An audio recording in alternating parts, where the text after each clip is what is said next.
आज हम पढ़ने जा रहे हैं सुश्रुत सूत्र 16th चैप्टर। देखो 15 चैप्टर तक हमने बहुत अच्छे से पढ़ लिया। 15 चैप्टर जिसमें सबसे ज़्यादा इंपॉर्टेंट है, जिसमें हमने आपके सारे फिजियोलॉजी के जो बेसिक्स है वो क्लियर करते चले हैं। 15वें चैप्टर को सबसे ज़्यादा रिपीटेड मोड पे देखना है, हमेशा पढ़ते रहना है।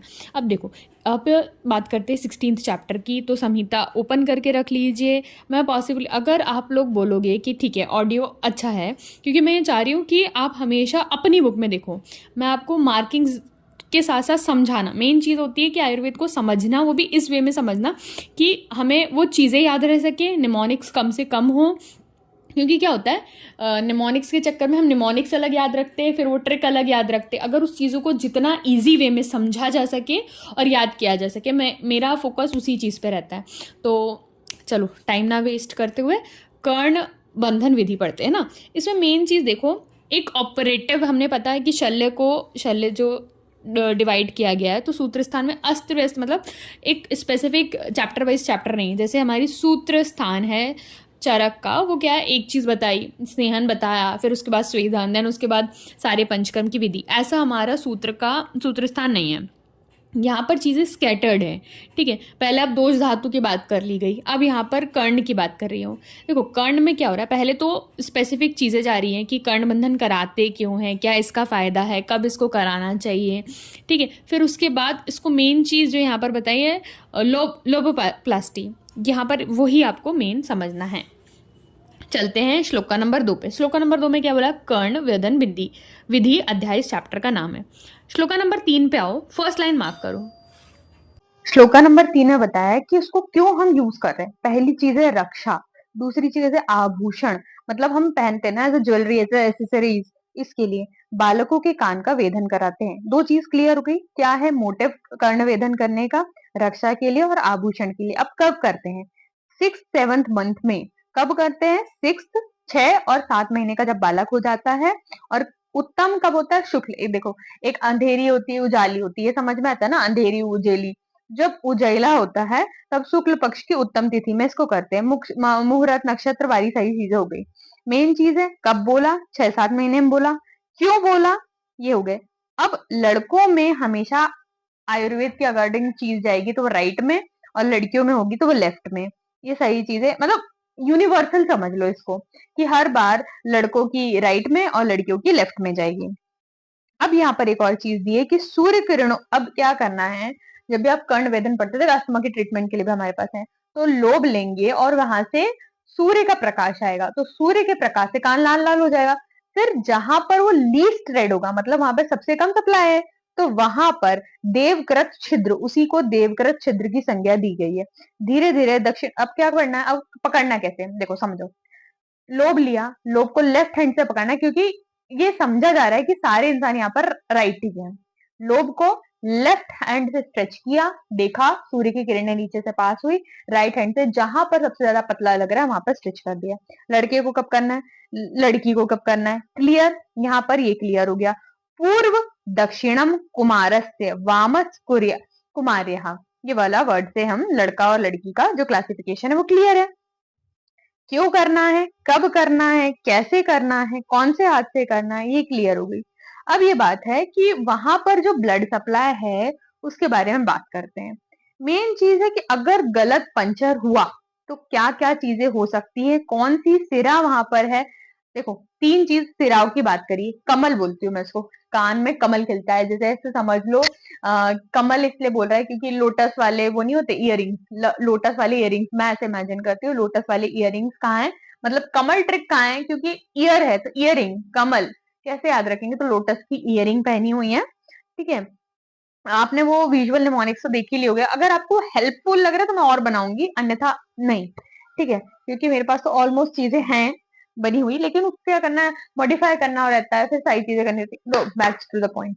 ठीक है, मेरे को बात करना मतलब इस वे में कि यहाँ से वहां पहुंच जाऊंगी मैं अभी। ठीक है, कमल पे थे, KML, के फॉर कालिका, एम फॉर मर्मिका और एल फॉर लोहितिका। कमल का सीक्वेंस याद हो गया। ठीक है, अंदर, बाहर से अंदर की तरफ जा रहे हैं। जब भी कोई चीज बाहर होती है ना, तो उसका वेधन होने पर, क्योंकि वो ऊपरी सतह पर है, तो उतनी बीमारियां नहीं होती एज कंपेयर टू कोई चीज अंदर पेनिट्रेट कर जाती है तब होती है। वही चीज हमें यहाँ पर समझना है। तो क्या क्या हो रहा है, अगर आपने कलिका सिरा का वेदन कर दिया तो आपको ज्वर, दाह, शोथ और वेदना होगा। वहीं मर्मिका क्या किया, तो ज्वर, दाह तो ठीक है, वेदना भी ठीक है, होगी, लेकिन आपको ग्रंथि कब हो रही, ग्रंथि सेकेंड में हो रही है। और उससे भी ज्यादा कॉम्प्लिकेटेड स्टेज में जब हम चले जाएंगे, दैट इज मास्क, MASK। अब मास्क क्यों बोल रही हूँ मैं, मास्क इसलिए बोल रही हूँ, M फॉर मन्यास्तंभ, A फॉर अपतानक, S फॉर शिरोग्रह और के फॉर कर्णशूल। तो मास्क क्लियर हो गया, मन्यस्तंभ का है, अपतानक कहाँ है, शिरोशूल का है और कर्णशूल का है। एस से शिरोशूल और शिरोग्रह कर्णशूल। तो यही पूछा जाता है, मन्यस्तंभ कौन सी शिरा के वेदन से होगा, ग्रंथि किसकी, व्याधिया तो जो है जो हमारी कमल के एल में ही सारी व्याधिया है। एल ने क्या पहना है, मास्क पहना है, ठीक है। और जो हमारा एम है उसमें क्या हुई, ग्रंथि। तो ज्वरदा वेदना क्या हो रही, ग्रंथि क्या हो रही, मास का हो रही। देखो इमेजिन करो, कान, कान में कमल का फूल, फर्स्ट पे वेदना होगी, सेकंड में ग्रंथि और थर्ड में पहला है मास्क। M for मन्यास्तम। देखो रोगे वहां तो लिखा रहेगा और बस मास्क से हमें याद आना चाहिए। अब आओ श्लोका नंबर 7 पे। श्लोका नंबर 7 में क्या बोला है, योग वेदन हो जाने पर, मतलब जो हमें चाहिए था, डिजायर्ड कोई चीज हो चुकी है, तो वहां क्या करेंगे, आम तेल का वो करना है। देखो पका तेल नहीं, आम मतलब कच्चा तेल, कच्चे तेल से व्रण का क्या करना है, परिषेक करना है। कब करना है, 3 दिन के अंतर से। वो क्या करना है, हमको जो छेदन हुआ है वो सुई से हुआ है, तो ऐसा तो हो जाए कि मैं अपनी इयरिंग उसमें पहन सकूं। तो उसके लिए क्या करना है, 3-3 दिन में जो वर्तिका हमें डालनी है वो मोटी कर देनी है। इसको ऐसा समझो, जब छोटे बच्चों का कर्ण वेधन होता है तो उनको क्या करते हैं, चांदी के तार से या सोने के तार से उनका कर्ण वेधन कर देते हैं। उसके बाद घर में क्या होता है नॉर्मली, सरसों का तेल, और क्योंकि कच्ची घानी से आम तेल याद रहेगा, कच्ची घानी सरसों तेल, सरसों को यही बोलते हैं ना कि कच्ची घानी सरसों तेल, तो कच्ची घानी से याद रखना है सरसों का तेल, ठीक है। सरसों का तेल दैट इज आम या तेल या कच्चा तेल, आम तेल इन परिषेकित, ठीक है ना। परिषेक काय में आता है, परिषेक स्वेदन में आता है, ठीक है। तो वही चीज यहाँ पर हमें समझने की, कौन से स्वेदन का टाइप्स होता है, बताओ। चरक ने आचार्य चरक जी ने उसको सअग्नि स्वेद माना है। तो परिषेक के लिए एक वर्ड मैंने बहुत इंपॉर्टेंट बताया था, अगर याद नहीं आ रहा है तो 1 सेकेंड का पॉज लो, फिर मैं बताती हूँ। अब परिषेक से मैंने एक ट्रिक दे देती हूँ कि परिषेक से मैंने बोला था शावर, शावर कैसे होता है, शावर में कितने सारे छेद होते हैं, इससे आगे नहीं बताऊंगी। अगर याद नहीं आ रहा है तो प्लीज उसे पहले पढ़ो, ठीक है। आम तेल से परिषेक करना है। अब आ जाओ नेक्स्ट, यहाँ 15 विधियां बताई गई है। देखो आपका कान फट गया, इन दो लोबोप्लास्टी चल रही है यहाँ पे। हम आ चुके हैं आचार्य सुश्रुत, यहाँ पर सर्जरी करने जा रहे हैं। उन्होंने बोला 5 तरीके से तो सही हो सकता सही, और 10 तरीके से फटा है तो मैं सिल दूंगा, ठीक है। अब 10 तरीके से उन्हें मेजर, देखो वो सिलने वाले हैं तो वो 10 तरीके इसको ले रहे हैं पॉजिटिव में और 5 ले रहे हैं नेगेटिव में, दैट इज असाध्य। तो इसको सिर्फ देखो समझते चलना, मैं एक एक चीज आपको यहाँ पे क्लियर कर दूंगी। बहुत पहले तो ये 15 नाम है तो उसको 10 पढ़ना सीखो, मतलब 10 3 बार हम पढ़ेंगे।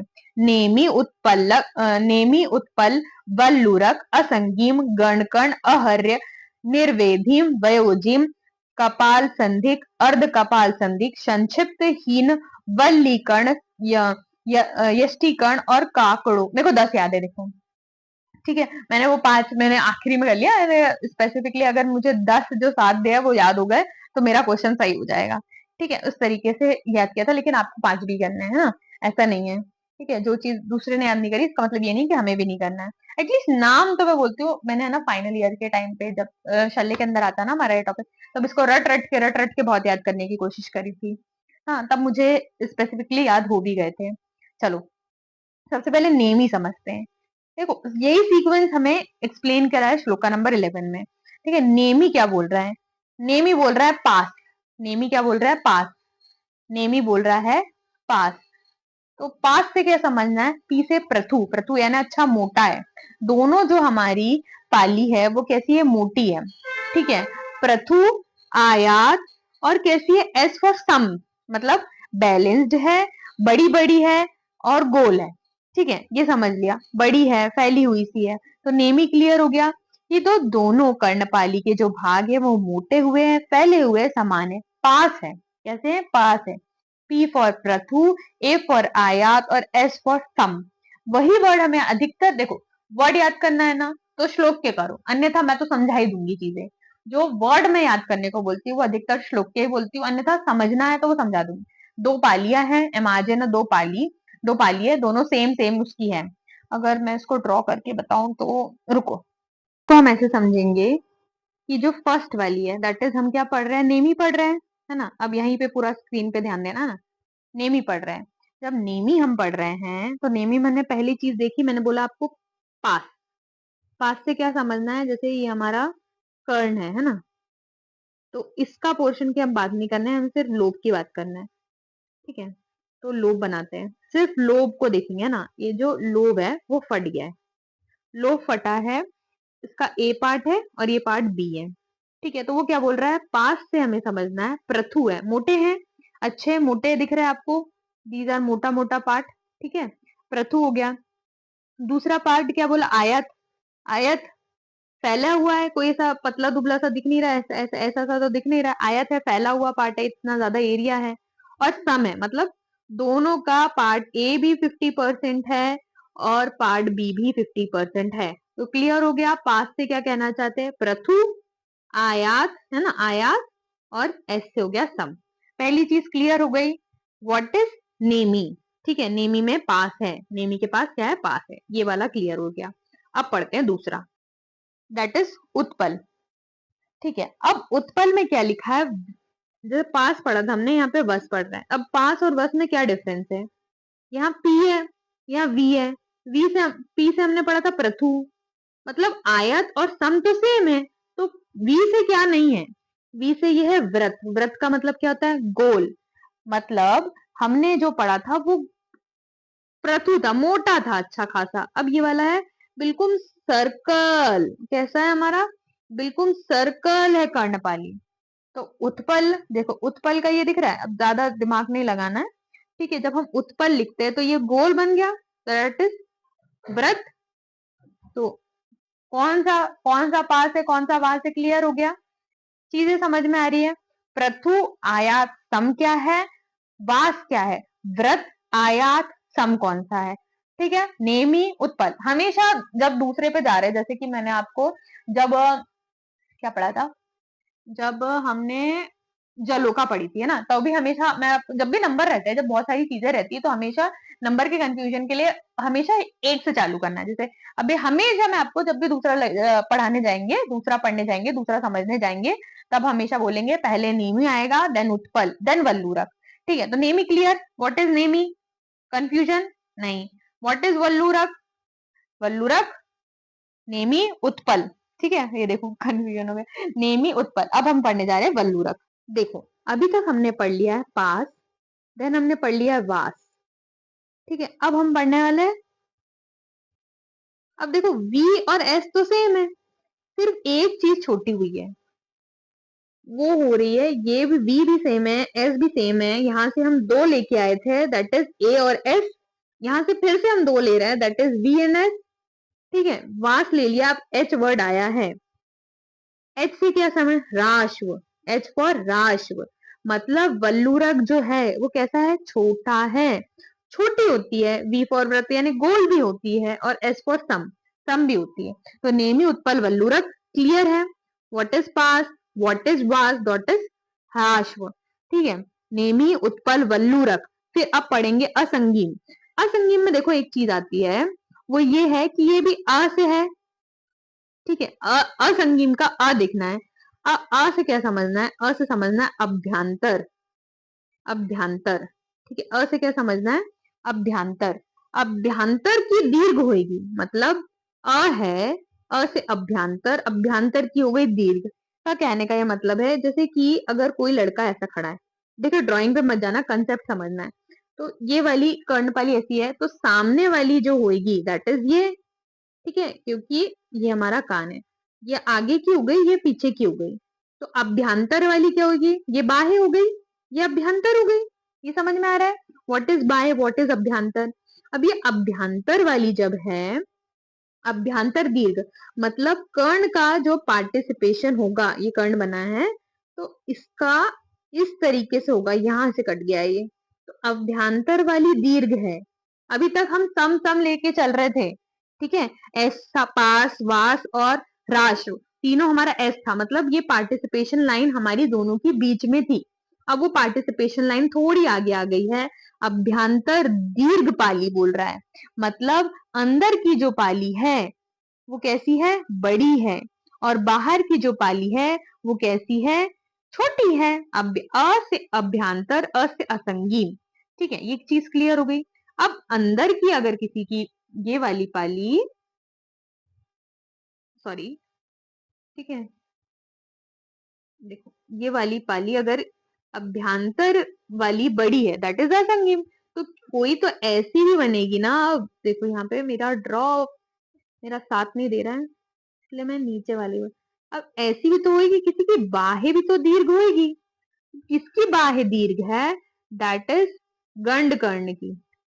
ठीक है, इसकी हो गई हमारे बाह्य दीर्घ। कितने हो गए, पास, वास, राश, अभ्यंतर दीर्घ और बाह्य दीर्घ। इस तरीके से 5 याद हो गई। कोई भी रटने की कोई सी चीज को जरूरत पड़ी नहीं ना। ऐसी बाकी भी देखो, देखते जाएंगे। अब फिर से असंगीन पढ़ रहा था, अ से असंगीन पढ़ा था हमने, अब अ से अहर भी पढ़ेंगे। नेमी हो गया। व्हाट इज नेमी, याद इसी आज इसी वीडियो में सारी चीजें दूसरी बार पढ़ने की जरूरत नहीं पड़ेगी, है ना। नेमी, है ना, उत्पल, वल्लूरक, असंगीन, बाहे, बाहे दीर्घ कपाली किसकी है, अब अहर्य है। अहर्य इसलिए इंपॉर्टेंट हो जाता है क्योंकि यहां पर उसने बोल दिया है ही नहीं। है ही नहीं का तात्पर्य क्या है, देखो मेरे कुछ वर्ड्स है ना जो नॉर्मल लैंग्वेज होती है उससे निकल जाते हैं। का तात्पर्य है ही नहीं का तात्पर्य है कि है ही नहीं। दोनों कपाली कर्ण कर्ण ना हो तो अहर है। अ फॉर एब्सेंस लेना है इसमें, है ना। ए फॉर अभ्यंतर लिए था, ए फॉर एब्सेंस लेना। अहर यानी है ही नहीं। ठीक है, जो नॉर्मल वर्ड्स बोल रही हूँ उसी से समझो। ठीक है ही नहीं, मुझे ही हंसी आने लगी। ठीक है, ये हो गया नेमी, उत्पल, वल्लूरक, असंगीम, अहर्य।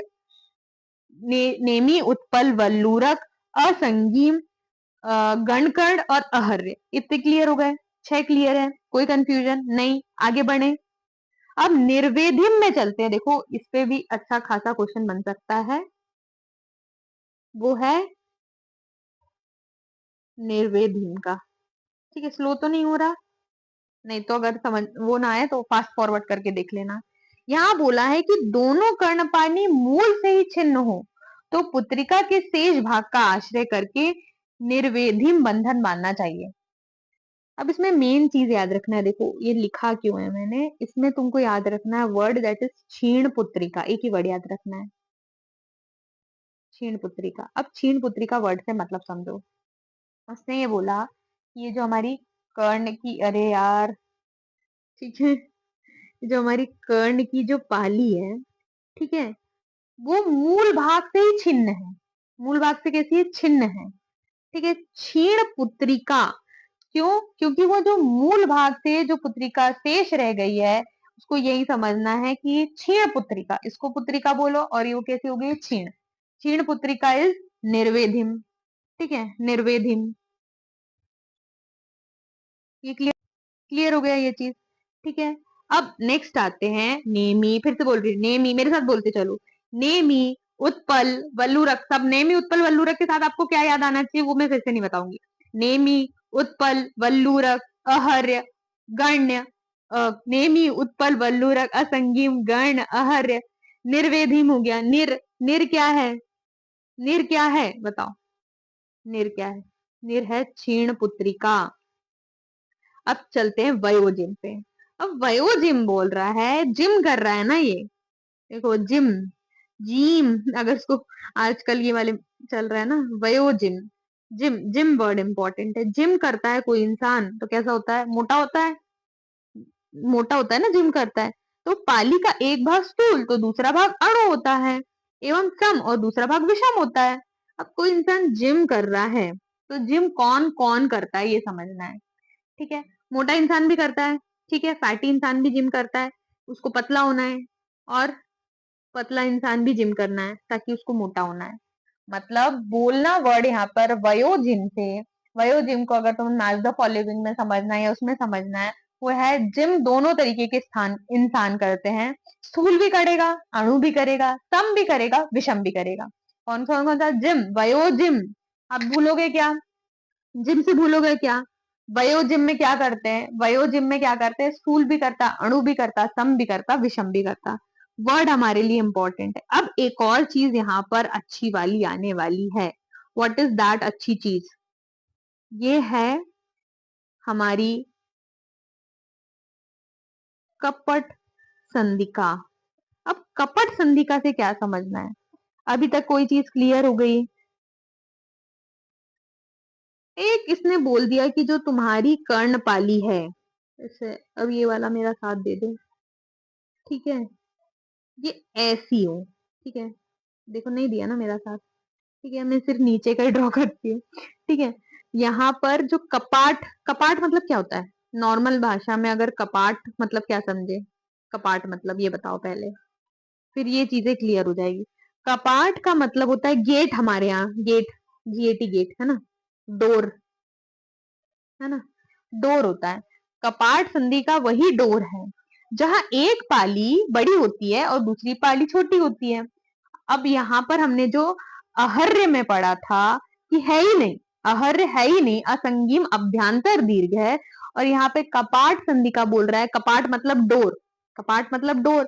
अब जो डोर है, हम कार्टून में भी ऐसा डोर बनाते थे ना कि दो गेट है, डोर इज लाइक दो गेट है, तो यहाँ पर भी कपालिका के दो भाग हुए हैं, लेकिन अभ्यांतर दीर्घ कपालिका हो रही है, और एक छोटी है, एक बड़ी, एक लंबी है यहाँ पर। अभी तक हम ऐसे पढ़ रहे थे जैसे कि सिर्फ नीचे वाला पोर्शन कर रहे हैं ना, अरे रुको, है ना, ये जो पाली है, ये जो हमारा लोब्यूल है, उसमें अभी तक हम पढ़ रहे थे ऐसा, या तो आगे का पोर्शन या पीछे का पोर्शन, लेकिन अब ये नहीं पढ़ेंगे, अब हम पढ़ेंगे ऐसा, ऐसा, ऐसा, ऐसा। इसमें क्या हुआ है, एक भाग है लंबा और एक भाग है छोटा। एक भाग है लंबा, ये देखो यहां तक आ रहा है ना, एक भाग है लंबा और एक भाग है छोटा, लेंथ वाइज, तो वो हो जाएगा हमारा कपाट संधि का। गेट का एक भाग है लंबा, एक भाग है छोटा, अभ्यांतर दीर्घ पाली वाला जाएगा ये वाला पोर्शन। अब यही पोर्शन रिवर्स भी आएगा, जब हमने अभ्यांतर दीर्घ कपाली वाला पढ़ा था, तब हमने ये देखा था कि अगर एक बड़ा है तो एक छोटा भी रहेगा। वो क्या हो जाएगा? वो हो जाएगा अर्ध कपाट संधि का बंधन। देखो, अब अर्ध है कोई चीज तो आगे वाली, भीतर वाली, मतलब बाह्य दीर्घ कपाली होगी अर्ध कपाली का, ठीक है। पहले हमने जो पढ़ी दैट इज अभ्यांतर, अभ्यांतर दीर्घ कपाली, अभ्यांतर वाली बड़ी है। उसके बाद जो रिवर्स में पढ़ेंगे दैट इज इधर का पोर्शन छोटा, इधर का पोर्शन बड़ा, ठीक है, ये तो इधर से ही बड़ा हो गया ठीक है, तो ये वाला समझ में आया ना, मेन चीजें समझना। कौन कौन से हो गए अब बताओ, चलो चलो चलो, नो दिमाग लगाना है ना, हंसना नहीं है। पास, वास, राश्व, फिर उसके बाद क्या था, कौन सा था? अभ्यांतर दीर्घ का पाली, फिर आहार्य में थी ही नहीं चीजें, निर्वेदिन में हमने क्या याद किया था, फिर उसके बाद जिम कौन गया था, कौन कौन जा रहा था जिम, पतला भी जा रहा था, मोटा भी जा रहा था। फिर अभी हमने क्या पढ़ा, गेट पढ़ा, एक गेट में ये वाला पोर्शन बड़ा है, दूसरे गेट में ये वाला पोर्शन बड़ा है, कौन सा अर्ध कपालिका है कौन सा नहीं। कितनी चीज हो गई बताओ, एक, दो, तीन, चार, पांच, छ, सात, आठ, नौ, कौन सी छूट रही है? कौन सी छूट रही है? अरे बोलो, कोई सी नहीं छूट रही है भाई, 10 हो गए, कैसी गिनती गिन रहे हो यार तुम लोग।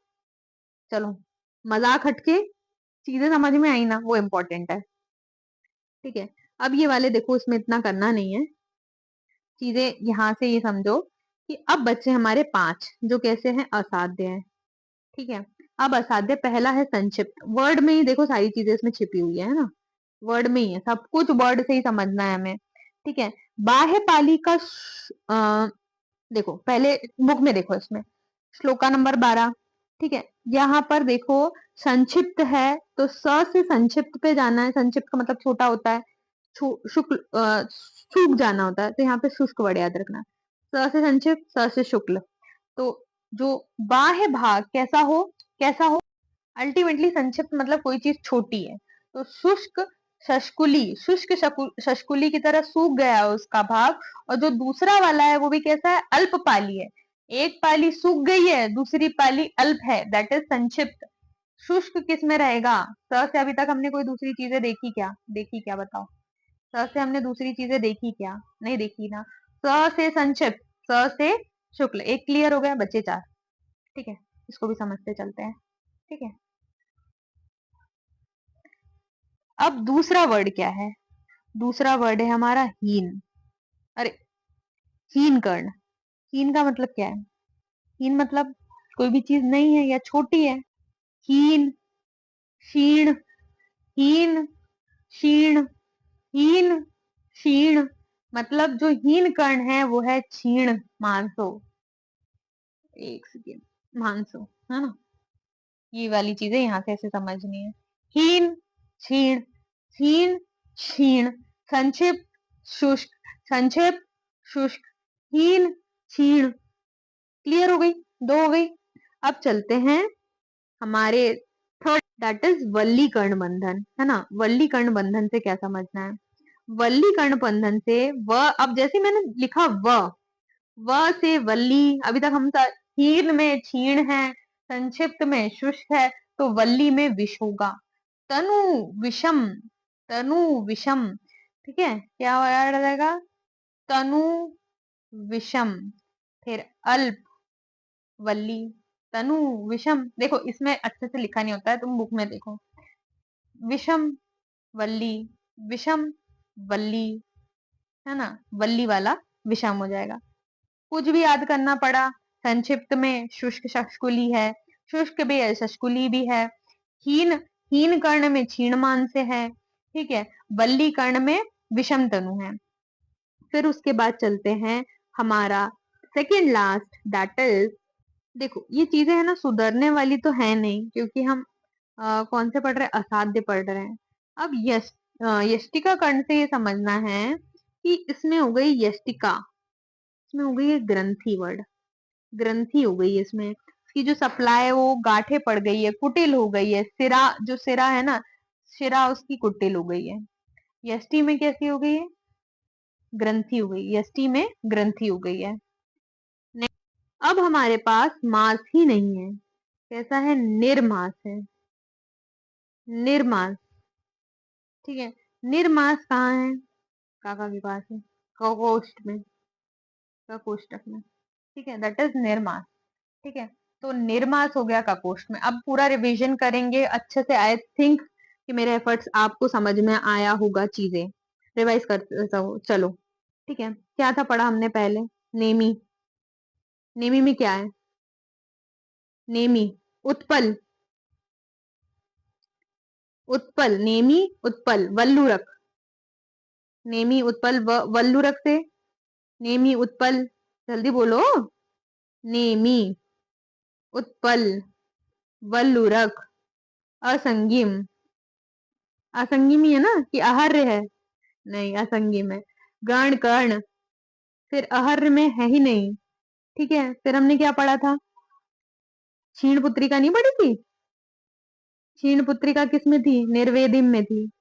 जिम कौन जा रहा था, बताओ जिम कौन जा रहा था, पतला भी जा रहा था, मोटा भी, स्थूल अणु सम विषम। फिर उसके बाद क्या पढ़ा था हमने, गेट नहीं पढ़े थे हमने, कपाट संधि का, अर्ध कपाट संधि का, हो गया 10। फिर उसके बाद आओ असाध्य में, स से संक्षिप्त, स से शशकुली, स से शुष्क, फिर व से क्या था, विषम, व से वल्लुरक, वल्लीकर्ण, वल्लुरक नहीं, यही यही यही गलती होनी है, ठीक है। हीन क्षीण, हीन क्षीण, ठीक है। ग्रंथि किसको हुई थी, किसकी हुई थी, माँ काका को हुई थी क्या ग्रंथि, नहीं, ककार अष्टक को क्या था, निर्मास था, यस। ग्रंथि किसको हुई थी, देखो यही चीजें हैं, यही याद आ जानी है चीजें अच्छे से, ठीक है। यष्टि करने का, आई होप बहुत अच्छे से समझ में आया हो और हेल्पफुल रहा हो। बैक टू द बुक, ठीक है, बुक पे चलो। देखो अभी तक हमने चीजें क्लियर कर ली कि 16 वो कैसे होते हैं, 15 देखो अभी इसको, इसका जो 2 श्लोक को पढ़ने में इतना समय इसलिए लगा, समझ में आया ना, बस श्लोक नंबर 13 पे आ जाओ, मार्क करो। कर्ण पीठम समय मध्य तस् ये वर्ड याद करो। इसका मतलब क्या है? जिस मनुष्य के कान में दोनों पाली नहीं है तो उससे इधर का पोर्शन ले जाके वो पाली बना देंगे क्या? हाँ, वो तो यही बना देंगे। जिस मनुष्य के कान में दोनों पाली ना हो उनके कर्णपीठ के मध्य के समान स्थान में वेदन करके वर्धन करना चाहिए। ठीक है, आया समझ में? ये सारी चीजें मेन तो वो थे, देखो वो हो गया हमारा। यदि किसी व्यक्ति की पाली ना हो तो क्या करेंगे? शस्त्रज्ञ वैद्य उसके गाल लेगा, हाँ, और उससे कपोल स्थान से उसके माल बना देगा। ठीक है, हमारे सर्जन बहुत इंटेलिजेंट है, ऐसा कुछ नहीं है। अब यहाँ पर है ना, लिख लो। लिखो वात, पित्त और कफ। लिखो वात के सामने गन, पित्त के सामने पया और कफ के आगे सुरा। मैं फिर इसको समझाती हूँ। धन। श्लोका नंबर 17 में तीसरी नंबर की लाइन पे आओ। वात दुष्टे, यदि वायु से दूषित रक्त को हो तो क्या है यहाँ पे? धान्य अम्ल को, धान्य अम्लक वर्ड जो लिखा है दैट इज कांजी, है ना। गर्म पानी से धान्य अम्लक और कौष्ण, कौष्ण उदकम। तो जो हमने धान्य धन लिखा है दैट इज फॉर धान्य। बात में क्या मिलता है? धन मिलता है, दैट इज धान्य अम्लक, दैट इज कांजी। ठीक है, अगर पित्त से दूषित हो तो हमने क्या लिखा है? पय, पय यानी दूध। कैसा दूध होना चाहिए? ऑब्वियसली पित्त है तो गरम गरम दूध तो डालेंगे नहीं हम, ठंडा दूध डालेंगे, तो शीतोदक पय इसमें डालेंगे। कफ है दैट इज क्लेष्म, क्लेष्म दृष्टि होगी तो क्या से डालेंगे? दैट इज सुरा। तो हम वात में देंगे कांजी, दैट इज धान्य अम्ल। याद रखो यार, वर्ड यूज करो, धान्य अम्ल। पित्त में देंगे हम शीतोदक और कफ में देंगे हम सुरा। ये सारी चीजें क्लियर हो गई। यहाँ से बस इतना मार्क करते चलो। फिर उसके बाद पीछे आओ। इसमें रोपित होने वाला वर्ड तो वैसे इंपॉर्टेंट नहीं है, लेकिन चलो समझा देती हूँ। ठीक है, श्लोका नंबर 11 की हिंदी पे आ जाओ। देखो यहाँ पर, क्योंकि वात दूषित रक्त से संधान करने से रोपित होने पर भी परिपोट रोग हो जाता है और पित्त से दूषित रुग्ण होने पर दाहपाक रोग और वेदना हो जाता है और कफ से होने पर स्तब्धता और खुजली होती है। समझ में आया? वात में परिपोट रोग हो रहा है। परिपोट रोग किससे हो रहा है बस ये याद रख लो तुम, क्योंकि ज्यादा इंपॉर्टेंट नहीं है। परिपोट रोग वात दृष्टि से। अब दाह पाक वेदना तो पूछा नहीं जाएगा, खुजली वेदना पूछा नहीं जाएगा। सेम पॉइंट अब श्लोक नंबर 20 में रिपीट है कि आम तेल केन त्रिरात्र परिषेकी। ये हमने समझ लिया था पहले ही, फिर से मार्क कर लो बस। जो कान उक्त प्रकार से स्नेहन स्वेदन उद्वर्तन और अभ्यंग करने से नहीं बढ़ते उनके लिए उपांग प्रदेश में प्रच्छान करना चाहिए। देखो प्रच्छान करना तो स्पेसिफिकली कितना अच्छा होता है हमें पता है। श्लोका नंबर 26 की हिंदी देखो। आम कोशी वाले क्या लिखा है कि यदि कर्णपाली का संधान करने के बाद ही उसे सहसा बढ़ने का प्रयत्न किया जाए तो पाली आम होने से दीर्घ ही शोथ युक्त होकर वहां से गिर जाती है। तो समझो इसका श्लोक क्या लिखा है। आम कोशी मतलब अभी कच्चा है, ठीक है। उसको क्या कर रहे हो तुम? उसका तुम सोच रहे हो कि आज ही मैं इसका बड़ा कर दूं, प्रच्छान करके इसको आज ही बड़ा कर दूं। कैसे कर रहे हो? क्षिप प्रमेय। तो इससे क्या हो जाएगा? वी मुंचते, निकल के गिर गई वो कर्णपाली। आज इसको बड़ा कर रहे थे तुम, दैट इज पकड़ के गिर गई। श्लोका नंबर 30 पे आओ। देखो वात दूषित में यहाँ विस्फोट दिया है, शोध दिया है, पित्त में भी विस्फोट दिया है, शोध दिया है, कफ में भी शोध दिया है। ठीक है, ये चीज इंपॉर्टेंट नहीं है, जो चीज अलग है। अब बात आती है यहाँ से जो उपद्रव है। देखो उपद्रव से कहीं भी आज तक क्वेश्चन नहीं बना है और ना ही बनेगा, क्योंकि ये बहुत डिटेल में चला जाएगा। Literally I don't think so कि पीएचडी में पढ़ाते होंगे इसको। तो उपद्रव वाला पोर्शन है ना, उत्पात, ये जो 10, बस ये याद रख लो 10 पाली के उपद्रव होते हैं। ये बस इसका नाम याद रख लो, अगर लगे तो। पहला लिख लो उत्पात, श्लोका नंबर 36। सेकेंड उत्पुटक, श्लोका नंबर 37, लाइन से ही है ना। 38 गौरी, 39 बाठा, फर्स्ट फर्स्ट वर्ड, ठीक है। फिर 42, ठीक है। सबका फर्स्ट फर्स्ट वर्ड इतना कुछ इंपॉर्टेंट है ही नहीं। देखो यहाँ पर आते हैं जहाँ लोगोप्लास्टी आखिरी पॉइंट है हमारे चैप्टर का। अगर देखो इनने बोला है कि नाक कट गई, सूर्पनखा की नाक कट गई, तो नाक कट गई तो पहले तो हमें सांस लेना जरूरी है, वहीं से हम सांस ले रहे हैं, तो दो हॉलो नलिका बोल सकते हैं, दो हॉलो नलिका लगा देंगे। फिर उसके बाद कैसे कहीं से भी हमने मांस उठाना है उस पर लगाना है। अब उसका डायामीटर मतलब उसका कितना एरिया है वो हम पत्र से ले सकते हैं कि पत्र से भाई उतना ही लेंगे ना, ऐसा नहीं कि हमने ज्यादा काट दिया। इतना इतनी सारी चीजें थी। तो रोग, ये देखो वही मैंने जो आपको समझाया वही है कि दो एरंड नाल लेंगे, ठीक है। अब उसको भाई उसको अपने को अच्छे से ड्रेसिंग, ड्रेसिंग तो कितना इंपॉर्टेंट खेल है उसको समझाने की जरूरत नहीं है मुझे। एक सेकेंड।